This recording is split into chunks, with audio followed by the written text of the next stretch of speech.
462 square feet. That is smaller than most two-car garages. Yet the family living inside this home says they have never felt cramped once. No wasted corners, no dead space.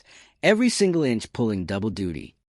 By the end of this tour, you're going to see exactly how a floor plan this small can feel bigger than homes 3 times its size. And I am breaking down the specific layout tricks you can steal for your own place. So stick around, because the storage wall revealed near the end is the smartest thing I have filmed all year. Before we get into the walkthrough, hit subscribe here on Home Intel. We do honest, unsponsored home content. No brand deals, no manufacturer influence. Just real breakdowns of what works and what does not. If small space living or smart design is your thing, this channel is going to become your favorite rabbit hole. In 2026, the tiny and small home movement has shifted from a niche lifestyle choice into a mainstream response to housing costs and land prices that keep climbing in most major metro areas. A 462 square foot home is not a novelty anymore. It is a legitimate answer for singles, couples, downsizers, and even small families who value flexibility over square footage. What makes this particular floor plan we're studying is not just that it is small, it is that every zone works together instead of competing for space. The bedroom, kitchen, bathroom, living area, and that massive storage wall all coexist because none of them were designed in isolation. They were designed as one continuous system. Let us walk through it room by room. Exterior and curb appeal. From the outside, this home reads much larger than its actual footprint thanks to a few deliberate choices. The roof line is pitched higher than you expect on a home this size, which draws the eye upward and creates a sense of volume before you even step inside. Vertical shiplap siding in a muted charcoal tone adds height, while a contrasting warm with accent around the entry breaks up the facade, so it does not read as one flat block. Large windows are placed strategically rather than symmetrically, positioned to frame views and pull in natural light exactly where the interior needs it most.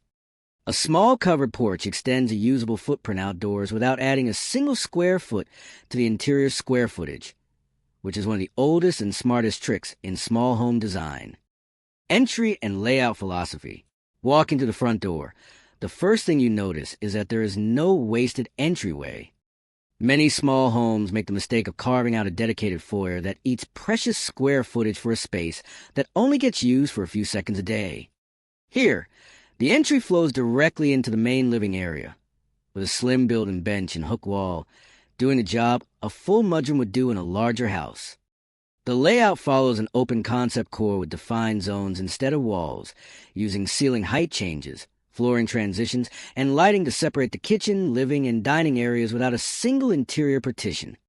The only enclosed room in the entire home is the bedroom, tucked behind a sliding barn door at the back, and that single design decision is what makes a full bathroom a real kitchen and a full wall of storage possible everywhere else. This is the single biggest reason a home feels larger than its number on paper. Living room. The living room sits at the heart of the home and does the most visual heavy lifting. A low-profile sectional is tucked against one wall rather than floating in the center, which preserves walkable floor space and keeps sight lines open from the front door all the way to the back windows. The coffee table is on wheels and can be pushed flush against the sofa when the space needs to open up for guests or movement. Vertical shelving climbs a wall instead of spreading across the floor, giving storage and display space without eating into the room's footprint. Light, neutral tones dominate the palette here, not because it's trendy, but because darker colors visually shrink a room this size, and the owners were intentional about protecting every inch of perceived space. Kitchen. The kitchen is where small home design either succeeds or completely falls apart, and this one gets it right. Cabinets run floor to ceiling instead of stopping at the standard height, which reclaims dead air space above typical upper cabinets and adds meaningful storage without expanding the kitchen's physical footprint. The countertop includes a fold-down extension that expands prep space when needed and tucks away flush against the wall when it is not, effectively giving the homeowners a full-size counter on demand. Appliances are sized for the space rather than forced to fit. A 2-burner induction cooktop and a slim counter-depth refrigerator replace the oversized standard units you would find in a typical house, and neither feels like a compromise once you see how much daily cooking actually happens here. Because the kitchen shares open floor space with a living area rather than sitting in its own box and room, it reads far larger than its actual cabinet footprint suggests. Bedroom and sleeping area, rather than traditional loft accessed by a ladder, which is common in tiny homes but tough on knees and daily comfort. This floor plan places the bedroom on the main level behind a sliding barn door. It is the one fully enclosed room in the house, kept intentionally compact so that its footprint does not steal square footage from the shared living core. It is built around a platform bed with built-in drawer storage underneath, eliminating the need for a separate dresser entirely. A single deep closet uses a double-hang rod system to maximize vertical clothing storage. The window placement was chosen specifically for morning light and cross-ventilation, proving that a small bedroom does not have to feel like an afterthought when it is designed with intention instead of squeezed in as leftover space. Bathroom. The bathroom is compact but never feels like it is missing anything. A curbless walk-in shower with a glass panel instead of full enclosure keeps sight lines open and makes the room feel larger than its actual dimensions. The vanity is wall-mounted rather than floor-standing, which frees up visual floor space and makes cleaning easier. A recessed medicine cabinet replaces a surface-mounted one, keeping the wall flush and avoiding any bulky protrusion in a room where every inch of clearance counts. Storage solutions. This is the section I promised you at the top, and it is genuinely the most impressive part of the entire home. Along one full wall of the main living space is a built-in storage system that runs from floor to ceiling, combining open shelving, closed cabinetry, and a fold-out desk that disappears completely when not in use. This single wall replaces what would normally require a home office, a linen closet, a pantry, and a bookshelf in a standard-sized house.